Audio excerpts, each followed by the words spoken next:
Hi everyone, it's the Grumpy Man Likes to Paint here. So today's video is all about wet palettes.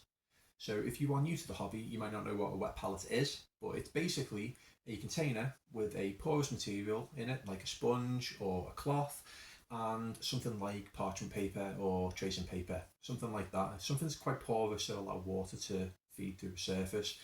Now, the purpose of a wet palette is to keep your paint moist and hydrated. Commonly in the hobby we use acrylic paint, and acrylic paint is water-based, so it tends to dry and harden quite quickly.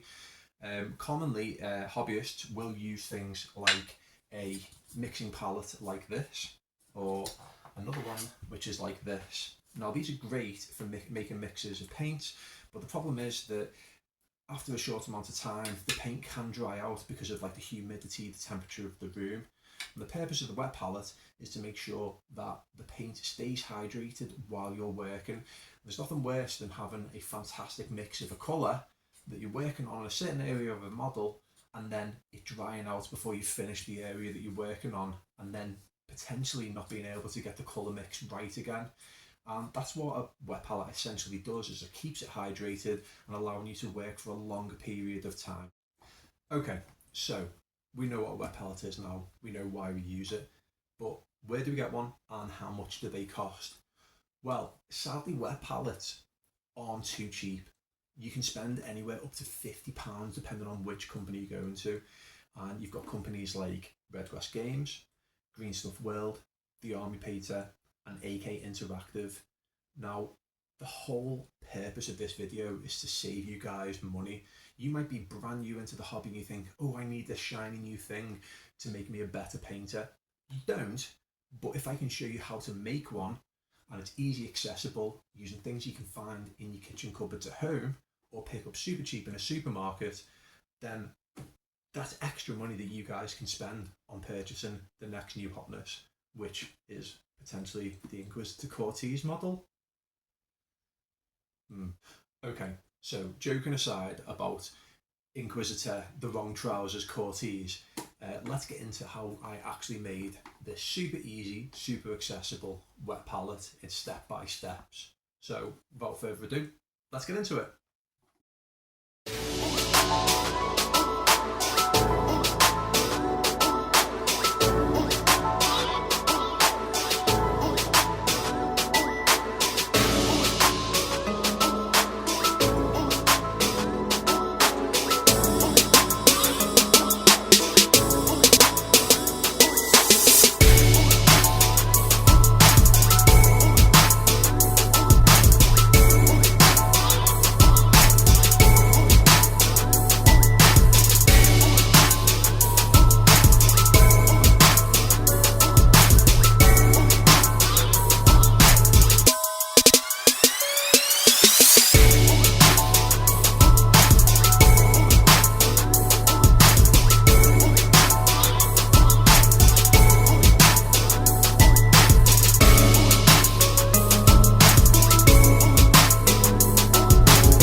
there we have it, £5.68 to create your very own wet palette. Now, I hope this video has been helpful and informative, whether or not you are new or a seasoned veteran of the hobby. If you do like this content, please comment below, give me a like, give me a follow, and if there's more content like this that you would like to see, whether or not it's painting or creating crafty little things like this that are going to save you some money, please let me know and I'll see what I can do. It's been a fun video for me to make this afternoon, and I hope to be making more content like this in the future. Hope you've enjoyed, and I'll see you there for the next one. Cheers!